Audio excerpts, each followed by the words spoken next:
Hello everybody, it's Kara from Wild Book Garden, and I think I'm here with, I'm gonna say like the second part of my July wrap-up. Honestly, I couldn't swear to it. I don't know which month this is, because I have once again gotten behind with my wrap-ups. Yeah, I think it's, maybe it's third part of July, first part of August. It'll be in the title. We're off to a great start. So I'm going to be talking about some books that I read. I will link previous parts of this wrap-up down below. Content warnings will be listed, links to other like channels, videos, and everything that I mention. And I hopefully am going to get through all of this before the heat gets absolutely unbearable. I hope everyone else who is having, you know, just really bad weather situations right now, I hope y'all are doing as well as you can be. Okay, so the first book I'm going to talk about is We Belong by Cookie Hipponia Everman. This is a short little novel in verse that really took me by surprise. Like, I always thought I would enjoy it, but I was really moved by like the emotional aspect. My bookmark is still in it. The emotional aspect of this book, and I was also surprised by, and it says this in the synopsis, I guess I just missed it, but like the way it weaves together these different stories. So this is following kind of like a few different main characters. So we're following Stella and Luna, who are these, their mother's name is Elsie, so they are her two daughters, and they ask her to tell them a bedtime story. And so she starts telling them this like Filipino like creation story, and kind of about like the beliefs and folklore of their civilization and culture. And then she ends up braiding that together with her own life growing up, like her story of immigrating to the US, and like just it's like a very generational story but very compact. Also, I'm going to try to remember to say Filipino instead of Filipino, because that is the preferred pronunciation and spelling. And yeah, this was beautiful. The things that this book has to say about sisterhood and about mothers and daughters, I just thought was beautiful. It also deals with generational trauma and kind of breaking cycles of abuse or of neglect in a way that I thought was very effective, but also very appropriate for young readers. There's also these really cool like illustrations throughout. I enjoyed learning more about Filipino mythology because it's not something that I know a ton about. Illustrations are by Abigail de la Cruz. I also love the way that home is talked about, and like homelands and having different ones. Like I said, love the bond of like sisterhood. I really love the writing itself. It was beautiful, but not like overly descriptive in a way that like bogged down the story. And I thought that the blend of timelines and stories was just really, really well done. Like, it wasn't confusing, it wasn't frustrating. Like, I really felt all the pieces of this came together beautifully. I gave We Belong 5 stars. Next, I finished a book that is technically a reread, but I'm not really counting it as one because this was sort of like my reset of the series, and that is Jackaby by William Ritter. This is the first book in a 4-book series that is a like historical fantasy mystery or historical paranormal mystery. So despite the title, our main character is not actually Jackaby. Our main character is Abigail Rook, who is newly arrived in New England. She is from Britain originally, and she is, you know, wanting to, or she feels like she needs to go off on her own. She wants to prove to her family that she can be a working woman and that she can pursue her passions in, does she want to be a scientist? Probably. Like 85% of the headstrong historical female characters want to be. So she ends up in New England in a made-up town called New Fiddleham, and this is set in 1892, which is an interesting time period, and I liked having a historical fantasy set in the US in this era. I think generally we see those in England, and I thought that was cool. So she ends up becoming the assistant to Jackaby, who is like a sort of paranormal private investigator, and he is very, what's the word I'm looking for? Eccentric. And so Abigail ends up getting pulled into investigating a series of mysterious deaths that Jackaby thinks are murders. Like, he thinks there's something suspicious here. And yeah, so rereading this and then reading reviews for the other books in the series, I think has confirmed for me that this is not going to be a series for me. It's not going to be one I pursue, which I'm kind of sad because, like, on paper this sounds like something I should love. I love historical fantasy. I really like Jackaby actually as a character, and like some of the ideas are interesting, but the execution just really didn't work for me. Like I said, I did like Jackaby, and I liked some aspects of the writing. Like, there are some lines, I think most of them in Jackaby's dialogue, like the way, like talking about, there's this one where he talks about like having a seat behind the curtain, you know, like that life is a play and he has a seat behind the curtain, and so that's how he can see these like supernatural explanations that other people don't believe in. Oh, I forgot to mention that Abigail ends up making a connection with a handsome young detective named Charlie Kane, who I think is so boring. Like, I'm sorry, he is an absolute saltine cracker. Like, I don't understand, but I don't think Abigail is that interesting either, and that is like one of my main problems with this book, is that like Jackaby is cool, like he's very interesting. I totally get that he would be a frustrating person to interact with in real life, but as a character I think he is fascinating and very well written, very compelling. Abigail is not, in my opinion. Like, I often like characters of her type, but for some reason it just didn't work for me here. She felt very bland, and I also feel like the narration is from her perspective, like first person, and it was like weirdly overwrought. I don't know, it just felt very dull, which kind of matched how I felt about her as a character. And like I said, like the growing romance element between her and Charlie, I just think is so boring and so bland.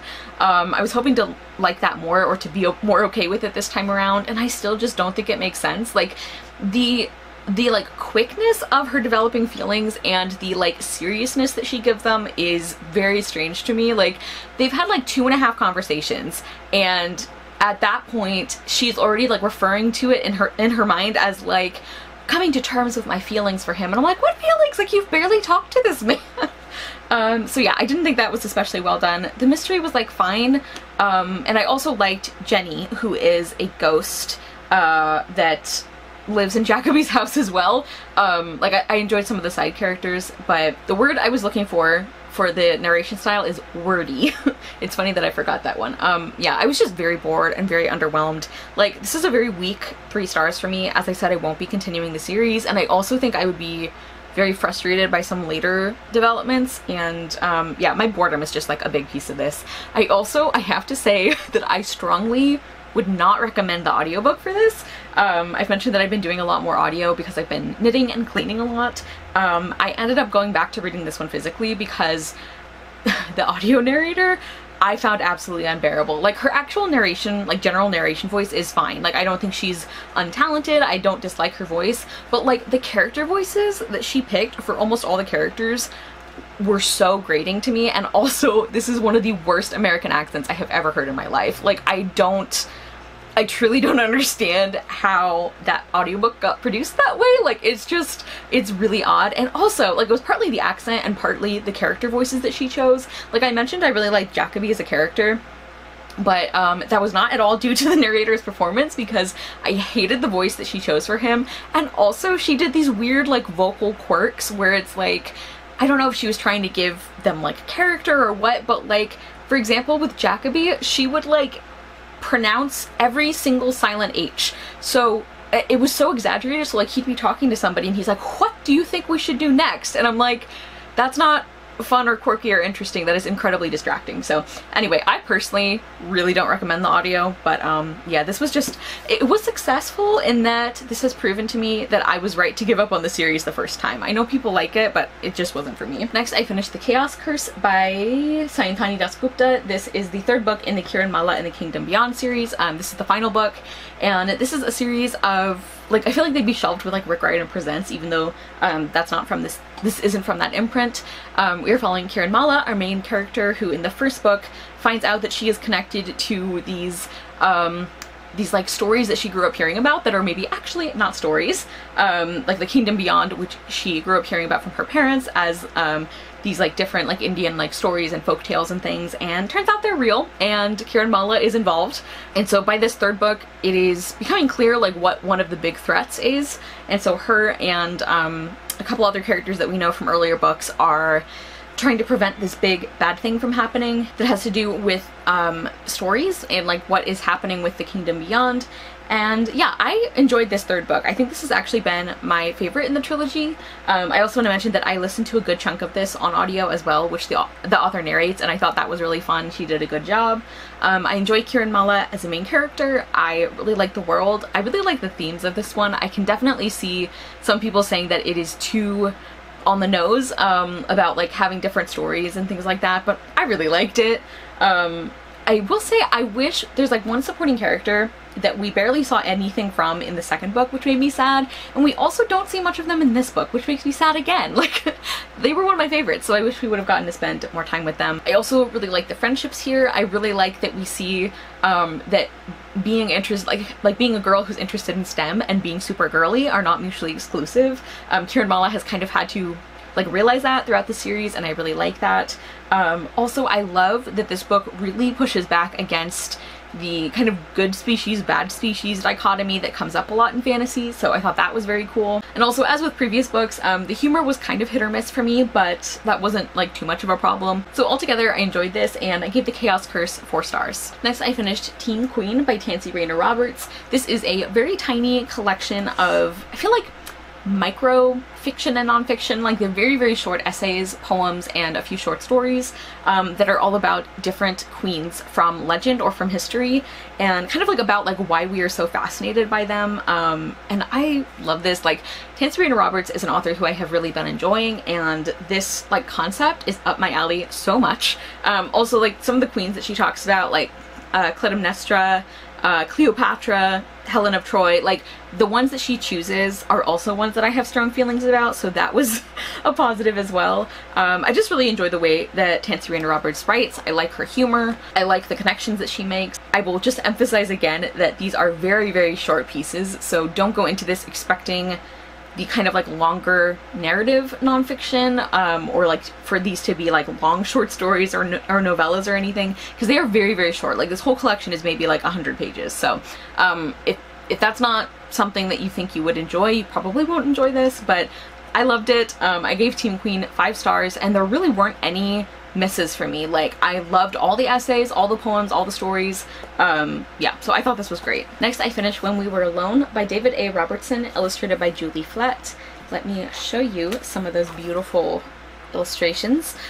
This is, of course, a picture book, as you can see, and it's about our main character, who is a young native girl who asks her grandmother, like, why she does certain things. Like, why does she wear her hair so long? Why does she, like, speak in her language so often? And her grandmother answers by explaining how she was forced into a residential school, and so now the ways that she keeps her culture and her beliefs and her language alive is like this really joyful, important thing for her, because for a long time she was punished for doing it. And I thought this was really beautiful. I read this because my friend Kier from Kier the Scrivener picked it for my 12 Books, 12 Friends challenge, and I'm so glad she put this on my radar because I thought it was really beautifully done. I thought this was a very thoughtful way to talk about the past as it influences the present, and it also highlights the importance of like cultural revitalization. Like, I just thought this was fantastic, and I gave When We Were Alone 5 stars. Next, I finished Moon Cold by Patricia Briggs. This is the first in the Mercy Thompson series, which is a series of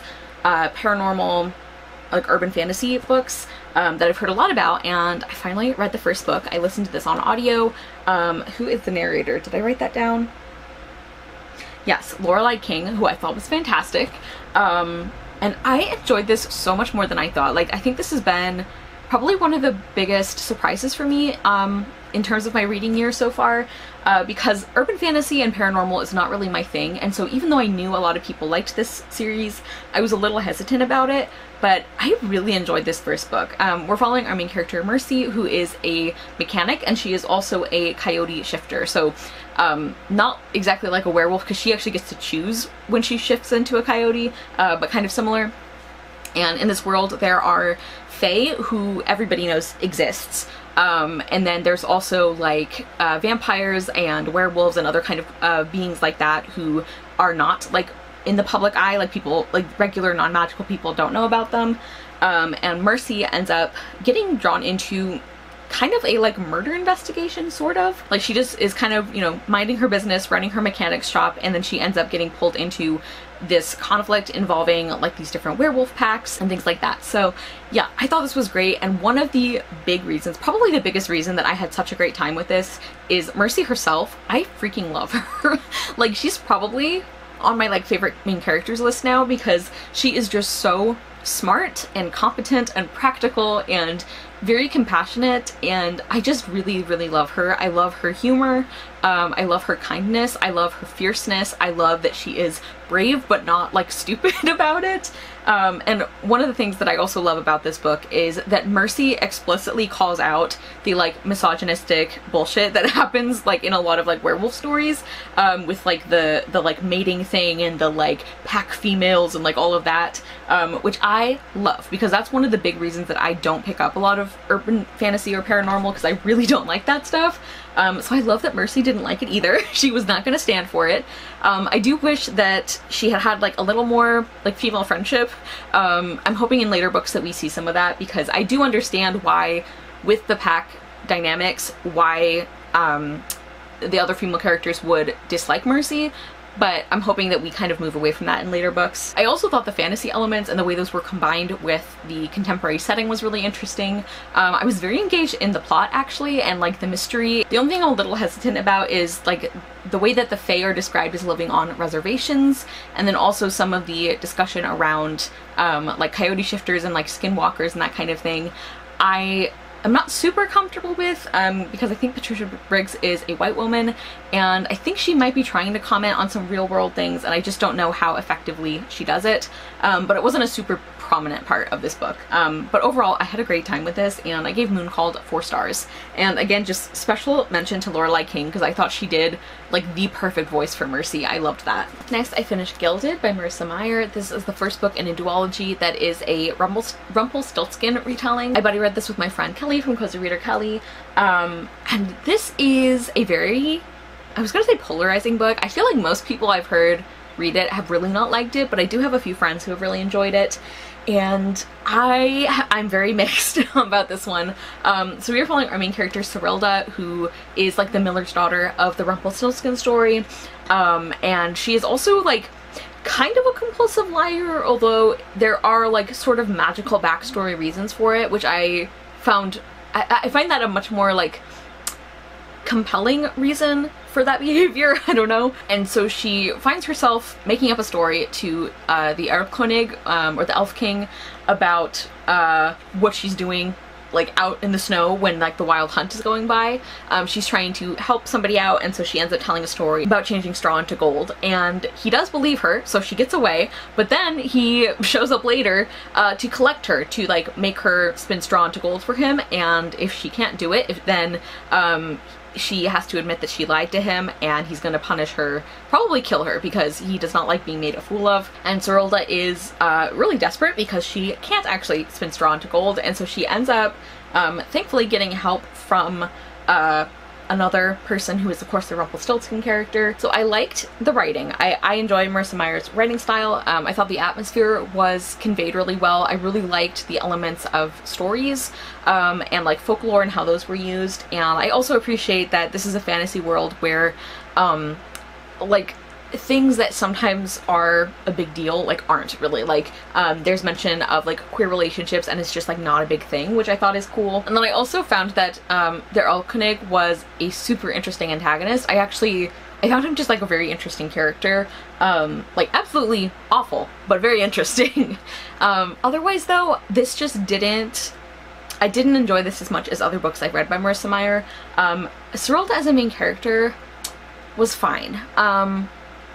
Yeah, I don't know. I felt for her, and there were some scenes that I really loved, but I just didn't like connect to her the way I usually do with Marissa Meyer's characters, because I've said before, one of the things that I consistently love about her books is that she writes characters and relationships in a way that instantly gets me very invested. And that didn't happen with Serilda, and it also didn't happen with the romance really, which was a bummer.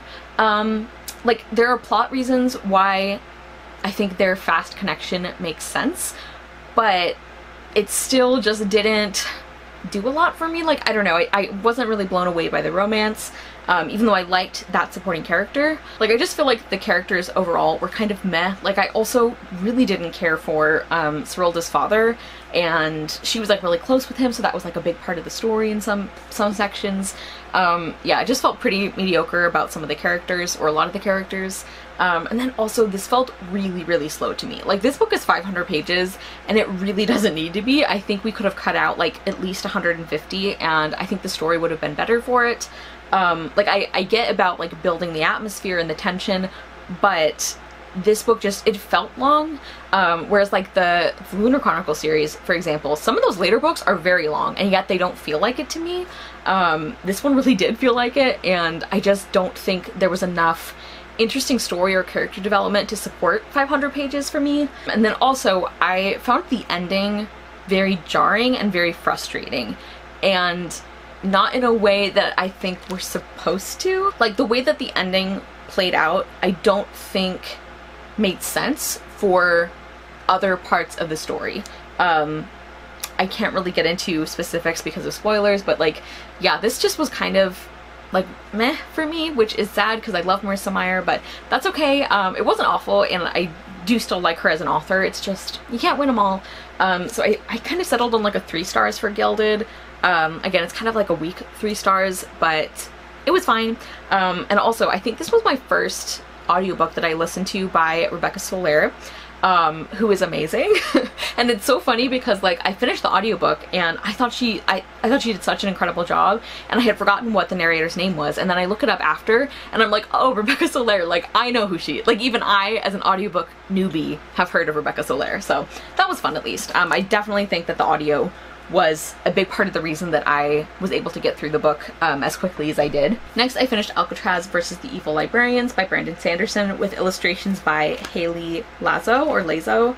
Let me see if I can find some of the fun illustrations. So this is a re-release of an older book series from Brandon Sanderson, and I would say this is my least favorite thing I've read from him so far. Again, I didn't dislike it, but it just wasn't anything special for me. This is another one that I did listen to on audio. The narrator was Charlie McWade, and I thought he did a really good job. I thought his like snarkiness as the main character Alcatraz was really good. So we are following our main character Alcatraz, and on his 13th birthday he gets this like really weird inheritance from his parents. Like it's like a bag of sand, and he accidentally destroys the kitchen of his foster family, his like latest foster family.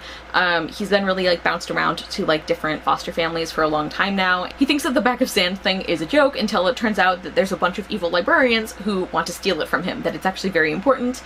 And so he gets rescued by his grandpa, who he's never met, and introduced to the world of, what do they call them? I can't remember if they like actually have a name for like the non-librarian people, like the good guys basically. But like Alcatraz finds out that he and his parents are part of this like big network of people who have these kind of magical powers, although they don't call them that.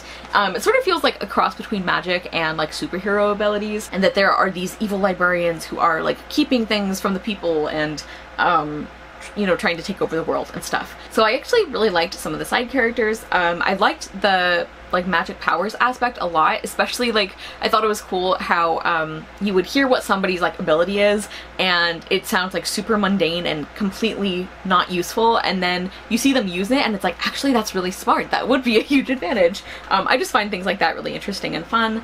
And I also, something that I consistently appreciate with Brandon Sanderson is that when he writes a like non-superpowered character, like he sticks to it, like he means it. Like I really liked that in The Arithmetist, and I also really like that here. It's not Alcatraz, but it's this girl Bastille.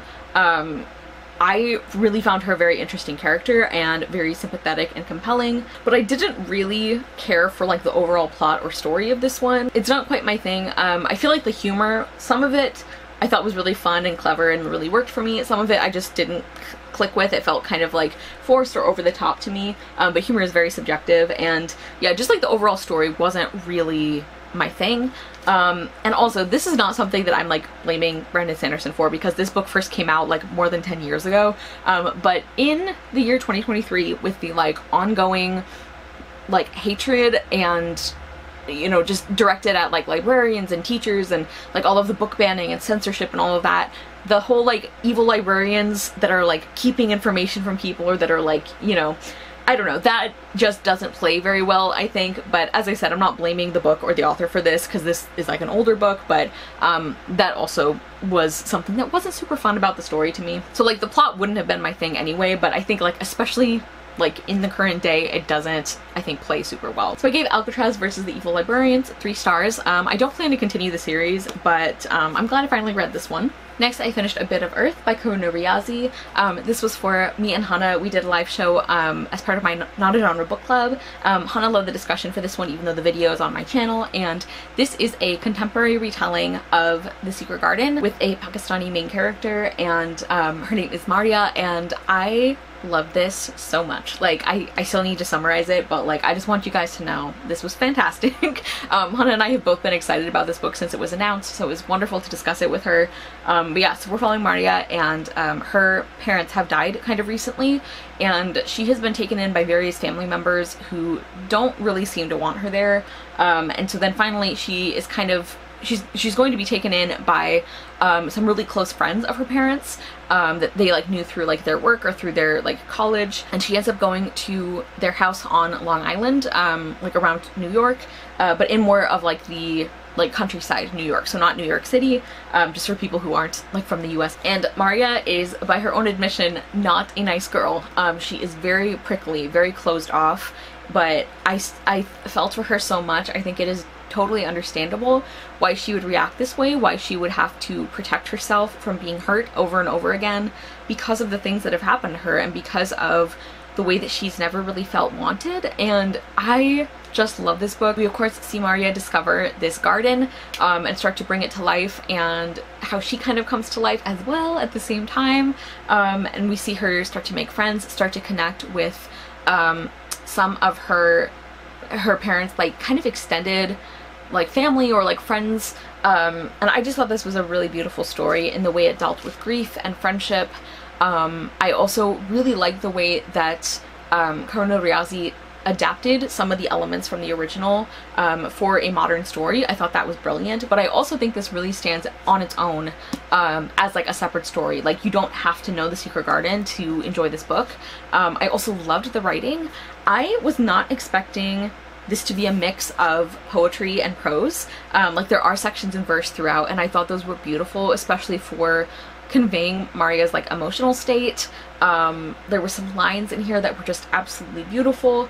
I really liked the Colin character and the way that he was handled. Again, in a modern setting, I think that makes a lot of sense. I just loved the characters, I loved the themes. I really loved Maria's relationship with Lindsay, who is kind of her guardian at this point, and seeing her slowly start to open up to the idea that some adults maybe do care for her.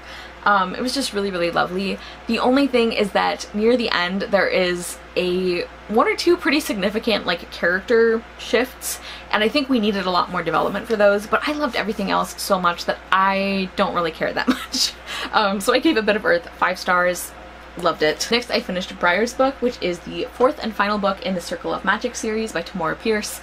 This first like section of the series, this was for the live show on Beautiful Bookish Bethany's channel. I loved this. This book, I do want to mention, deals very extensively with a pandemic or an epidemic, so just be aware of that. And also during our discussion, we ended up talking a lot about our experiences in the COVID pandemic, because it was like you just have to think about that when you're reading this book. This book definitely, I think, hit really hard because of that. And yeah, so we're following Briar as like the primary main character here, and he ends up he's trying to help a friend, and that ends up putting him kind of at the center of this like growing sickness, and more people are getting sick, and nobody knows what this illness is. They haven't seen it before, and so they don't know how to treat it. And so it deals with like things like quarantine and masking and like research, like medical research and things like that, in a way that I think is so well done and so thoughtful. Like, I feel like Tamora Pierce really like put so much effort into like how things would happen, you know, like what things would happen, how things would work, with all of these details about being in the middle of an outbreak. So again, very fraught and intense to read this, you know, in the year 2023, but I do think it was very effective. I love Briar. I love all these kids so much. I know I say this every time I review one of these books, but I love these kids. I love these adults. I found the plot and the story of this one very, very compelling. I really wanted, you know, I was very invested in like solving the kind of mystery, like figuring out what this is and taking care of people. I was like scared for these characters that I love. I thought the themes were beautifully done, and the ending of this book like got to me got to me so much, and in like the best way. Like I said during the live show that like which is true, I was like reading the last chapter and I had to keep stopping because I could not read the words because there were tears in my eyes. And Bethany was like, I'm so sorry. I'm like, no, in a good way. So the emotional payoff, I think, of this book was fantastic. I love this series so much. Like, this is truly like top tier middle grade fiction, and I think is a great example of all of the fantastic things that middle grade books can do and can handle. So yeah, 5 stars for Briers Book. And then finally, the last book I'm going to review, because I did read others, but for various project reasons I can't tell you about them yet. But I have Dear Miss Karana by, I think, Eric Elliott, is that his name? This is a very, very short kind of chapter book or early readers book, and we're following our main character, who I don't remember because I don't have the book with me. Tishmal, I think that is her name, and she reads Island of the Blue Dolphins in her class, which is a story. It's historical fiction by a white author that is based on the true story of a young Native woman who ended up separated from the rest of like her community as they went to a different island, and so she was alone on this island by herself for years, and then she was eventually picked up by some like white sailors, taken to one of the missions, and she died very, very soon after that from illness. And so our main character, Tishmal, is like writing letters or writing emails to Karana, which is the novel's name for her, even though that wasn't her real name, writing emails as if she is writing to Karana about her life, about like learning her native language, which is Chamtila. I really liked this. I think that the story and the concept was great. I thought this was a fantastic way of kind of engaging with this like older story, but also talking about like the ways that it didn't get things right. The only thing I think is a little weird is I had thought, based on, I don't know, I guess just based on what I was reading about the book, I had thought that the author was Native himself, and it turns out like in the end of the book, in the author's note, he mentions that he's not. He's actually white. He does speak the language. He does know the community very well. He actually teaches at a Chamtila school, which I guess is something, but I thought that was a little weird. I don't know. Yeah, so I'd still give it 4 stars, but like I thought this was by a Native author when I picked it up, and it's not, so I just wanted to mention that. But yeah, so those are the books that I read in this section of my wrap-ups, because I still am not 100%, like I'm pretty sure this is like maybe July part 3, August part 1, I don't know. It's in the title. I hope that you enjoyed, even though this was a little chaotic. Please let me know if you have read any of these books or if you're going to pick any of them up. Thank you guys so much for watching. I will see you soon with another video, and I hope you love the next book you read. Bye!